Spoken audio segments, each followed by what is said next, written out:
அஸ்ஸலாமு அலைக்கும். இஸ்லாமிய மக்கள் அனைவருக்கும் என்னுடைய சலாம் சொல்லிக்கொள்கிறேன். இன்று நம்ம பெண்கள் வளர்ப்பு முறை பற்றி நம்ம பேசுவோம். என்னென்னா, முதல்ல நம்ம பெண் பிள்ளைகள் பிறந்த உடனேயுமே நம்ம முன்னாடி சந்தோஷப்படணும். என்னன்னு கேட்டிங்கன்னா, அது அல்லாஹ்வுடைய ரஹ்மத். அல்லாஹ்வுடைய ரஹ்மத் அது எல்லாருக்கும் பெண் பிள்ளைகள் பிறக்கிறதில்ல. அப்படி பிறந்துச்சுன்னா அது நமக்கு அல்லாஹ் கொடுத்த ரஹ்மத். அதை முதல்ல நம்ம நினச்சிக்கணும். இன்னொன்று நம்ம முக்கியமான விஷயம், அந்த அந்த பிள்ளைகள் நல்ல ஒழுக்கமான ஆடைகள் அணிய சின்ன வயசுலேருந்தே சொல்லி கொடுங்க. சரியா? அந்த பிள்ளைகள் இப்போ என்ன சொல்கிறாங்க, 3 வயசு குழந்தைங்க, சவுண்டு வர மாதிரி இருக்கு. 3 வயசு குழந்தைங்கள என் பிள்ளை அந்த ட்ரெஸ் போடாது, இந்த ட்ரெஸ் போடாது அப்படின்னு சொல்லுது. அந்த பிள்ளைங்க இப்பயே சொல்கிறாங்க, அது ஜீன்ஸ் பேண்ட்டு தான் போடும், அது சட்டை போடாது, டிஷர்ட்டு தான் போடும் அப்படின்னு சொல்லி அந்த 3 வயசு குழந்தைங்க சொல்கிறதா இந்த தாய்மார்கள் சொல்கிறாங்க. இதுக்கு நம்ம என்னங்க சொல்கிறது? நான் என்ன சொல்கிறேன், அந்த பிள்ளைங்களை ஒழுக்கமான ஆடைகளை அது பிறந்தத்துலேருந்தே நீங்கள் போட்டு விட்டு பழகி விடுங்க. அதுக்கு சரியா? பிறந்தத்துலேருந்தே அந்த நல்ல ஆடைகள் அந்த குழந்தைங்களுக்கு நீங்கள் போட கற்றுக் கொடுங்க. அது மட்டும் இல்லாமல் அந்த குழந்தைக்கு 5 வயசு ஆகிடுச்சின்னா அந்த குழந்தைக்கு இசாப், அதாவது அந்த இசாப் அப்படிங்கிற ஆடையை அந்த அந்த அந்த குழந்தை அதை போட்டுட்டு போகிற மாதிரி நீங்கள் சொல்லிக் கொடுங்க. பள்ளிவாசலுக்கு போகிறது, அது சின்ன வயசுலேருந்தே அதுக்கு கற்றுக் கொடுங்க.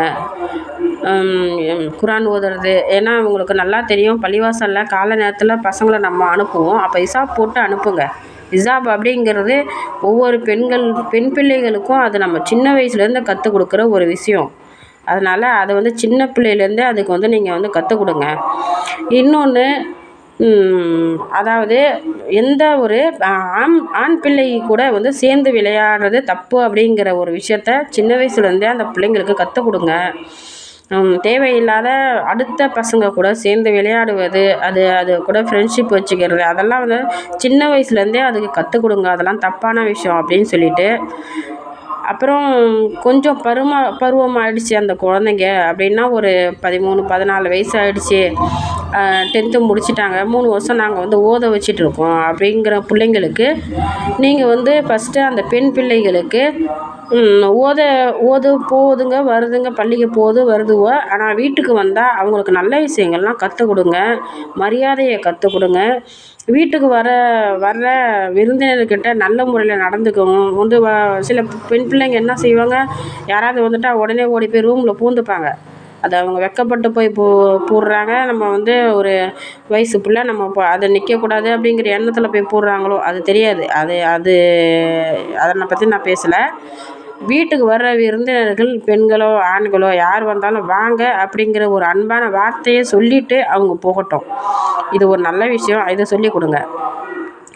இன்னொன்று அந்த பிள்ளைய சமைக்க கற்றுக் கொடுங்க. மெயினாக இப்போ உள்ள ஜெனரேஷன் பிள்ளைங்க என்ன பண்ணுறாங்க தெரியுமா, எல்லாம் நம்ம வீட்டில் இருக்கிற வரையும் தான் அந்த பிள்ளைகளுக்கு அவள் மாமியார் வீட்டில் போய் கஷ்டப்பட தான் போகுது, அதனால் நம்ம வீட்டில் இருக்கிற வரையும் இருந்துட்டு போகுது அப்படின்னு சொல்லிட்டு என்ன பண்ணுறோம், அந்த பிள்ளைக்கு எதுவுமே கற்றுக் கொடுக்க மாட்டேங்கிறோம். அதனால் அது தப்பான விஷயம். நீங்கள் அதுக்கு ஃப்ரீ டைமு, அது ஸ்கூல் போயிட்டு வந்துடுச்சு, பள்ளிக்கு போயிட்டு வந்துடுச்சு அப்படின்னா அதுக்கு கொஞ்சம் டைம் ஒதுக்கி அதுக்கு சமையல் கற்றுக் கொடுங்க.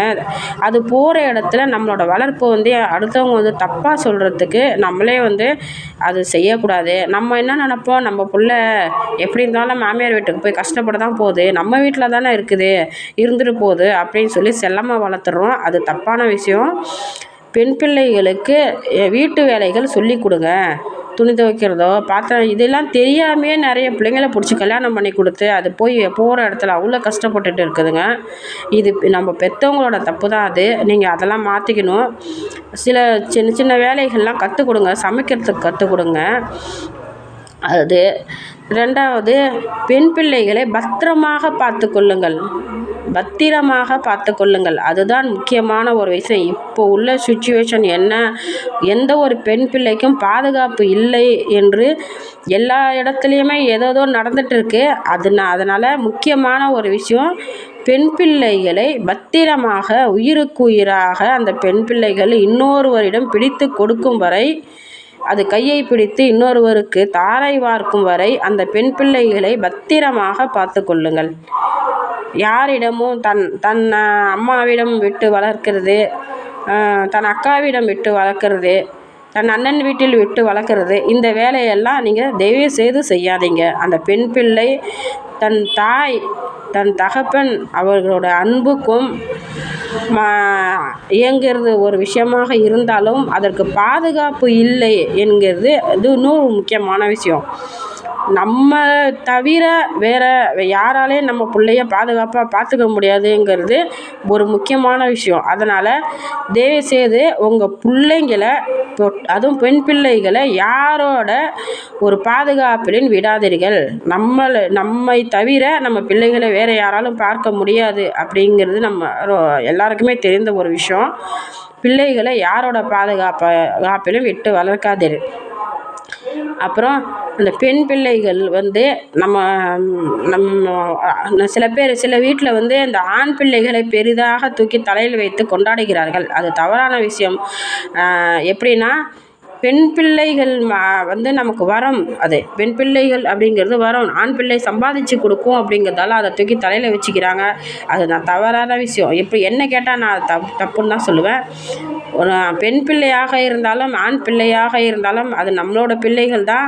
அதுக்கு நம்ம சரியான முறையில் ரெண்டுக்குமே நம்ம எல்லா விதத்துலேயும் அன்பும் பண்பும் எல்லாமே நம்ம சொல்லி கொடுக்கணுமே தவிர, இது பெருசு இது சின்னது அப்படிங்கிற எண்ணத்தை அது மனசில் விதைக்கக்கூடாது. அது ஒரு முக்கியமான விஷயம். நல்ல முறையில் ரெண்டு குழந்தைங்கள நல்ல முறையில் நல்ல விஷயங்களை சொல்லி கொடுத்து வளருங்க. அது ரொம்ப முக்கியம். அப்புறம் இன்னும் ஒரு விஷயம் என்னென்னா, அந்த பெண் பிள்ளைகளுக்கு இந்த இப்போ ஆன்லைன் கிளாஸ் அப்படி இப்படின்னு சொல்லிட்டு ஃபோன் நேரத்துறையாக சீக்கிரமாகவே வாங்கி கொடுத்துட்றீங்க. அது என்ன கேட்டால் நான் அதை தப்புன்னு தான் சொல்லுவேன். ஏன்னா நிறைய வீட்டில் அந்த ஃபோனால் தான் இப்போ எவ்வளவோ விஷயங்கள் நடந்திருக்கு. எவ்வளவோ அசிங்கமான விஷயங்கள் அவங்க நிறையா யூடியூப்பில் கூட நிறைய விஷயங்கள் போயிட்டுருக்குது. இந்த மாதிரி வீடியோ கால் பண்ணுறது பசங்கள்கிட்ட, அவங்க அதை எடுத்து வச்சுக்கிட்டு பிரச்சனை பண்ணுறது, இது மாதிரியெல்லாம் நிறைய நடந்துகிட்ருக்கு. அதனால தான் நான் சொல்கிறேன், பெண் பிள்ளைகளுங்கும் போது அப்படியே நீங்கள் ஆன்லைன் கிளாஸ் அப்படின்னு சொல்லி ஃபோன் கொடுத்தாலும் அந்த ஃபோனில் அவங்க என்ன பண்ணுறாங்க, என்ன பண்ணிகிட்ருக்காங்க, கிளாஸ் முடிஞ்சுதா, அதனால் ஃபோன் வாங்கி வச்சுக்கோங்க. ரொம்ப கவனமாக வாட்ச் பண்ணுங்கள். பெண் பிள்ளைகளை நம்மளோட பெண் பிள்ளைங்க, நம்ம பெற்ற பிள்ளைங்க, அது எங்கேயுமே யாருக்கிட்டையுமே எந்த ஒரு இதுலேயும் சிக்கிடக்கூடாது அப்படிங்கிறதுல ரொம்ப பாதுகாப்பாக இருங்க. இன்னொன்று, என்னதான் நமக்கு வேலைகள் இருந்தாலும் என்ன இருந்தாலும் பெண் பிள்ளைகளை நல்ல முறையில் பார்த்து கொள்ளுங்கள்.